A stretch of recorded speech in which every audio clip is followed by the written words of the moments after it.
ভারত সবসময়ই মুসলিম বিদ্বেষী হলেও যুগের পর যুগ সেখানেই রাজ করে যাচ্ছেন বলিউডের 3 মুসলিম নায়ক শাহরুখ, সালমান এবং আমির খান। সারা বিশ্বে ভারতের পরিচিতি পাওয়ার অন্যতম একটা মাধ্যম তাদের চলচ্চিত্র ইন্ডাস্ট্রি বা বলিউড। আর বলিউডের এতটা সুখ্যাতির অন্যতম কারিগর 3 খান, শাহরুখ, সালমান এবং আমির। এমনকি দেশটির বৈদেশিক আয়ের একটা বড় অংশ আসে মুসলিম দেশগুলো থেকে, অথচ সেই মুসলিমরাই নানাভাবে নির্যাতিত ভারতে।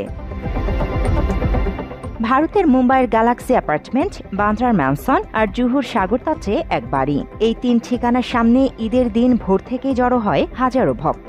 কেন?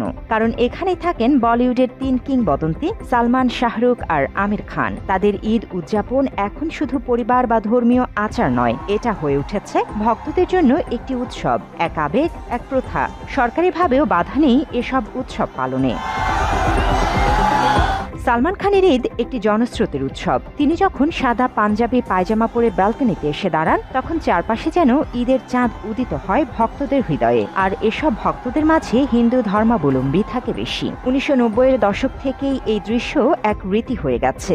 ভক্তদের নিয়ে সালমান অনেকবারই বলেছেন, তারা না আসলে বলিউডের জনপ্রিয় এই নায়কের ঈদ অসম্পূর্ণ থাকে। একইভাবে বলিউড বাদশাহ খ্যাত শাহরুখ খানও ঈদ উদযাপন করেন ভক্তদের সঙ্গে। ঈদের সকালে তিনি যখন মান্নাতের ছাদে উঠে হাত নাড়েন, ভক্তদের চোখে তা যেন এক রাজকীয় দর্শন। জানা যায় ঈদে নিজের হাতে সিরি পায়া আর শির খুরমা রান্না করেন শাহরুখ খান।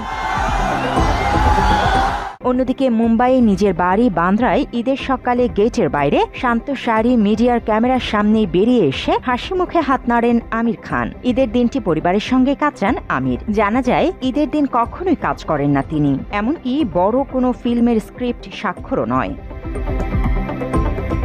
ঈদ শুধুই ধর্মীয় উৎসব নয়, এটা বলিউডের 3 নায়কের কাছে মানবিকতার, ভালোবাসার ও উৎসর্গের উৎসব। আর এসব উৎসবে যুক্ত হন হিন্দু মুসলিম এক হয়ে। অথচ জাতিগতভাবে ভারতের বেশিরভাগ হিন্দুদের মাঝে এই সম্প্রীতি লক্ষ্য করা যায় না অন্যান্য ক্ষেত্রে। এই 3 জনের বাইরে বলিউডের মুসলিম জনপ্রিয় নায়ক সাইফ আলী খান, ইমরান খানও ভক্তদের সঙ্গে ভাগাভাগি করে নেন ঈদের আনন্দ।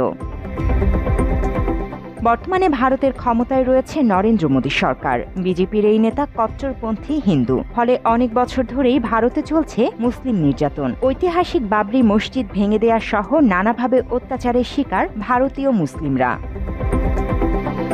তবে স্বার্থের কারণে শাহরুখ, সালমান সহ বলিউডের শীর্ষ মুসলিম নায়কদের ঠিকই সমীহ করে চলে মোদী সরকার। কারণ যেমনটা বলা হয়েছে, সারা বিশ্বের চলচ্চিত্রের মধ্যে বলিউডকে সেরার কাতারে নিয়ে যেতে মুসলিম নায়কদের অবদান অনস্বীকার্য।